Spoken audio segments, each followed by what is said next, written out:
you will be the writer for as long as you live. Now, for those of a nervous disposition, a word of warning. You're about to see Hollywood superstar Nicolas Cage turn into the latest comic book superhero to hit the big screen. This is Ghost Rider.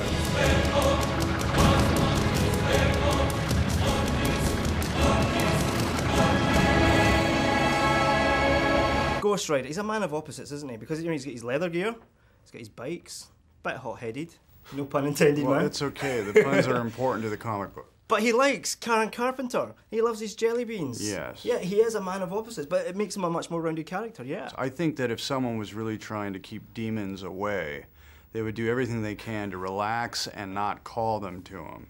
So jelly beans instead of alcohol, Karen Carpenter instead of Motorhead or something like that. Yeah, exactly. Absolutely. It's great. Now, I know you're a huge fan of Ghost Rider. I mean, for our audience out there, on a scale of 1 to 10, how huge?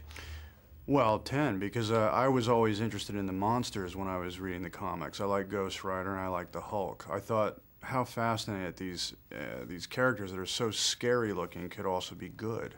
And it was a way of getting control, I think, of bad dreams.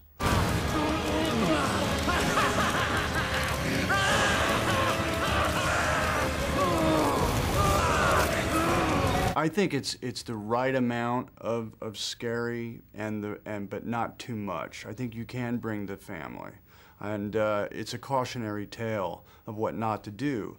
But it's really a lot of fun. It's a spooky ride. You know, when you go to the amusement park, there's always a ride somewhere in the park that has the spooky theme. At Disneyland, it's the Haunted Mansion.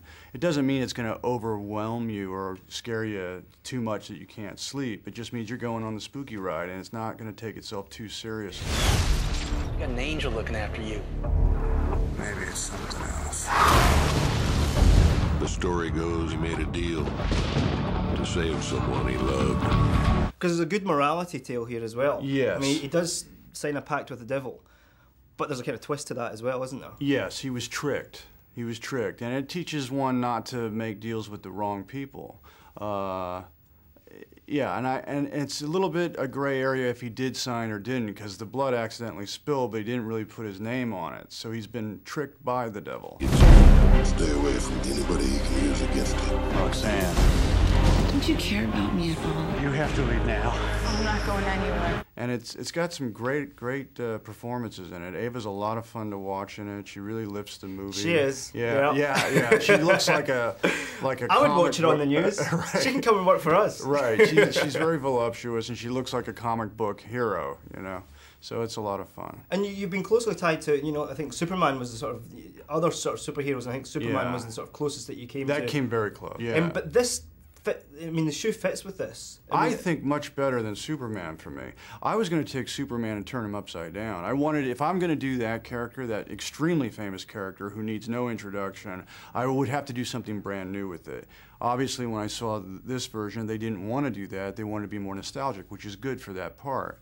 So for me, to be able to take a character like Ghost Rider, who for us hardcore fans was important, but most people don't really know around the world, it gave me a chance to introduce him and put my stamp on him and say, you know, he's important too. This is a special character. He's one of the great characters of the Marvel universe. Check this guy out.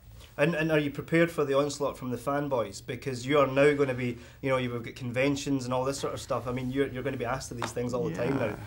Are you quite happy to attend these things and do all that? And be engrossed in it all, yeah? Yeah, sure. They're passionate about their comics, and it's a lot of fun to be around their enthusiasm. I went to Comic-Con for this, and it was a great experience. They liked what they saw. And what do you think marks this against the other sort of comic book adaptations that there's been? Because now that the special effects are, I mean, flawless and seamless and look fantastic. Yeah. What sets this apart, you think, from like Spider-Man and the rest? No cape and no tights. There you go. Just black leather and flaming skulls. And he's cool. He's a cool-looking superhero. I mean, I've never seen anything quite like it before. And it's new, it's unique, and I think right now, I think people want something new. How much is CGI? I know that there's CGI flames in that. They're the hardest thing to do in computer. Yeah, they're really difficult. To do fire and water are the two most difficult CGI effects. But Kevin Mack is a genius, and he did a brilliant job. And he found a way of making the skull which you have no lips, obviously, so it's Yeah. hard to have expression. He gave the skull expression. Somehow, the skull hero becomes almost like Eastwood. You know, he's like, you're pissing me off. You know, and it works, and you can tell he's a good guy, even though he's got dark forces working with him. I'm gonna take this curse and use it against you. We have this red chopper. It was all flames and stuff. His face was the skull, and it was on fire. So it's been lovely speaking with you, Nicholas. Good speaking with you. Thanks for and all the best for the movie. You bet. You too. Cheers, Thank man. you. You all right? Yeah, I'm good. I feel like my skull's on fire, but I'm good.